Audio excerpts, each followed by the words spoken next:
знаменитый убийца iPhone 5, практически неотличимая копия под управлением Android. Дифирамбы я петь не буду, продавцы и так засрали хвалебными отзывами весь интернет. Скажу лишь, что качество действительно высокое. Экран, если и не ретина, то весьма неплохой IPS.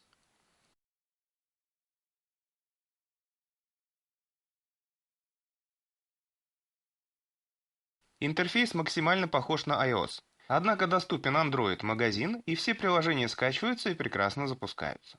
В общем, идеальный вариант для тех, кто пытается пересесть с iPhone на Android или кому просто нравятся красивые картинки, по которым Apple большой специалист. Телефон использует стандартный Apple Lightning кабель, разъем точно такой же двусторонний.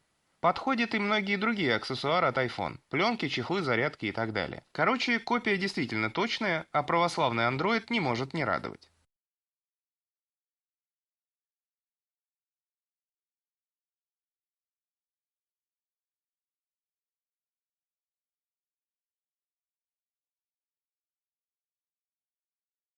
Кстати говоря, девайс root прямо с завода, так что плясать с бубном не надо. Ура!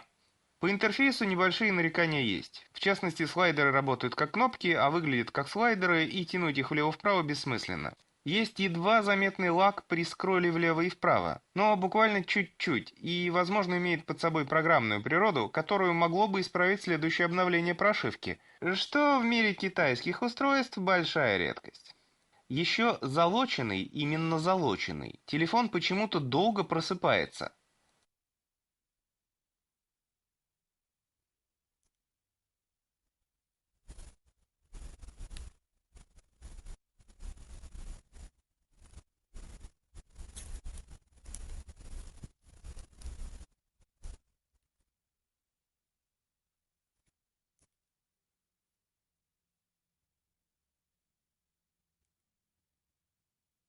Но для андроидов это вообще характерно. Особо не напрягает.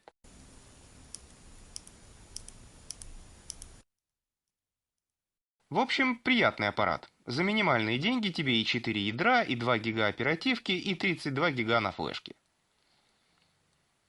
Но я ж не пальцем делан. Я ж не первый год имею дело с китайской промышленностью.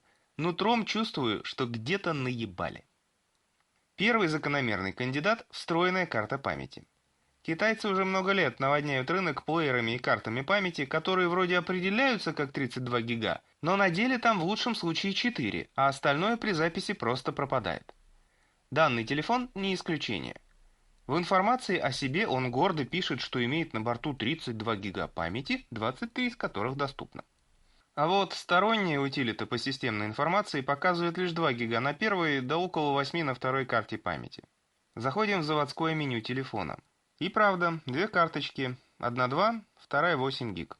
Итого 10, что ну совсем не 32. Оперативной памяти тоже не 2 гига, как обещано, а всего один. И экран не 1000 с хреном точек, а тоже почти в 2 раза меньше. Кстати говоря, Sys.Info показывало четырехъядерный процессор MT6589, хотя заводское меню показывает совершенно другой проц, двухъядерный MT6575. Неужели и ядер тоже насыпали в 2 раза меньше? Запускаем утилиту по бенчмарку. Она сразу нас предупреждает, что вас наебалы, и 2 из 4 ядер фейковые. Запускаем бенч, и впрямь количество попугаев до 4 ядер не дотягивает. Какие выводы? Было бы глупо надеяться, что за столь скромную сумму можно действительно получить заявленные характеристики. С другой стороны, памяти достаточно, чтобы закинуть довольно приличное количество книг, музыки и фильмов, не говоря уж о программах. Для вывода графики в реальном разрешении экрана вполне хватает 2 ядер и гига памяти, о чем говорит чрезвычайная плавность интерфейса. И в целом устройство оставляет на удивление приятные ощущения. Чего не скажешь об оригинале. Да-да, настоящий iPhone 5 с его кастрированной iOS из-за своих ограничений и закрытости мне вообще не нравится.